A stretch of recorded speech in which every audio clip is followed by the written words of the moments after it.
Hello పిల్లలు, ఈరోజు మీకోసం మరొక మంచి కథను తీసుకువచ్చాను. దాచిన బంగారం మాయం. అనగనగా ఒక ఊరిలో రాజయ్య అనే వ్యక్తి ఉండేవాడు. ఆయన చాలా పిసినారి. అంటే ఎంత పీనాసితనం అంటే ఒక్క పైసా కూడా చేతిలోంచి జారనిచ్చేవాడు కాదు. ఇంట్లో కుటుంబ సభ్యులను కూడా ఖర్చు పెట్టనిచ్చేవాడు కాదు. పైసా పైసా కూడపెట్టి ధనమంతా పోగు చేసుకుని కొన్ని బంగారు నాణాలు కొనుక్కున్నాడు. అవి లెక్క పెట్టుకోవడం ఒక సరదా.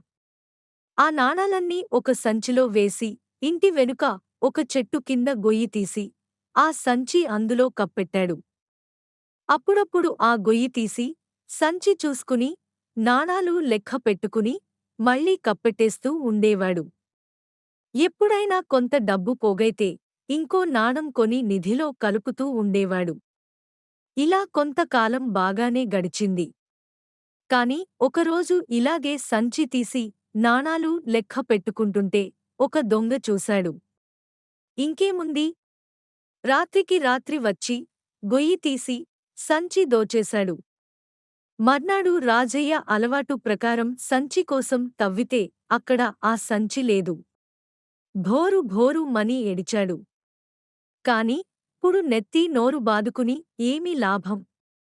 పోయిన ధనం తిరిగి రాదు కదా.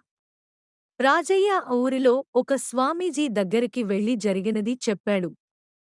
నిధి మళ్లీ దక్కే మార్గం అడిగాడు. స్వామీజీ ఎలా అడిగాడు? బంగారం తీసుకెళ్లి గోతిలో ఎందుకు పెట్టుకున్నావు? ఇంట్లో పెట్టుకుంటే అవసారికి ఖర్చు పెట్టుకునే వాడివి కదా అని అడిగారు. ఖర్చు పెట్టడమా? నేను జన్మలో ఆ డబ్బు ఖర్చు పెట్టను. అందులోంచి ఒక్క నాణం కూడా వాడే ప్రసక్తి లేదు అని రాజయ్య ఉన్నదున్నట్టు చెప్పేశాడు. అప్పుడు స్వామీజీ నవ్వి, ఒక సంచిలో కొన్ని రాళ్లు వేసుకుని కప్పెట్టుకో, నీకు బంగారు నాణాలన్నా రాళ్లన్నా తేడా ఏముంది? లెక్క పెట్టుకోవడానికి తప్ప దేనికీ వాడవు కదా. వాడని వస్తువు అవసరం మనకి ఉండదు. ఇంకది పోయిందని బాధెందుకు అని సలహా ఇచ్చి పంపించేశారు.